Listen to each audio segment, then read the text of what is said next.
लोकसभा में महिला आरक्षण से जुड़े 3 संशोधन बिलों पर चर्चा जारी है, जिसमें सत्ता पक्ष और विपक्ष के बीच तीखी बहस देखने को मिली।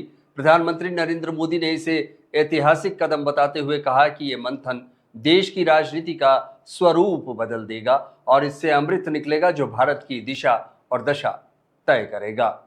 पीएम मोदी ने कहा कि विकसित भारत का मतलब केवल बुनियादी ढांचा नहीं है, बल्कि देश की आधी आबादी का नीति निर्माण में सक्रिय भाग लेना भी है। उन्होंने सांसदों से इस अवसर पर ऐतिहासिक बनाने की अपील की। वहीं विपक्ष ने सरकार पर गंभीर सवाल उठाए। सपा प्रमुख अखिलेश यादव ने कहा कि भारतीय जनता पार्टी नारी को नारा बनाने की कोशिश कर रही है और जिस पार्टी ने अपने संगठन में महिलाओं को पर्याप्त प्रतिनिधित्व नहीं दिया, वह उनके सम्मान की बात कैसे कर सकती है। कांग्रेस सांसद गौरव गोगोई ने भी सरकार पर सवाल उठाते हुए कहा कि प्रस्तावित 850 लोकसभा सीटों का आधार स्पष्ट नहीं है और सरकार दोहराव वाली बातें कर रही है।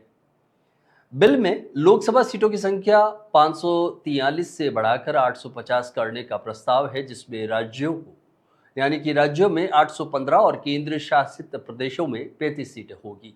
इनमें 273 सीटें महिलाओं के लिए आरक्षित करने की बात कही गई है। इसके लिए परिसीमन प्रक्रिया भी की जाएगी। चर्चा के लिए 16 और 17 अप्रैल को 15 घंटे का समय निर्धारित किया गया है, जबकि कल शाम 4 बजे मतदान होगा। ये हम लोगों के लिए सौभाग्य है और मैं चाहता हूं कि मेरे सभी माननीय सांसद, मैं इधर उधर की आज बात करना नहीं चाहता हूं, हम सभी सांसद इस महत्वपूर्ण अवसर को जाने न दें। हम भारतीय सब मिल करके देश को नई दिशा देने जा रहे हैं। हमारी शासन व्यवस्था को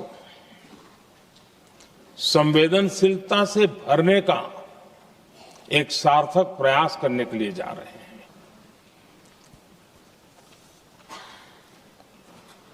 और मुझे विश्वास है कि इस मंथन से जो अमृत निकलेगा वो देश की राजनीति की भी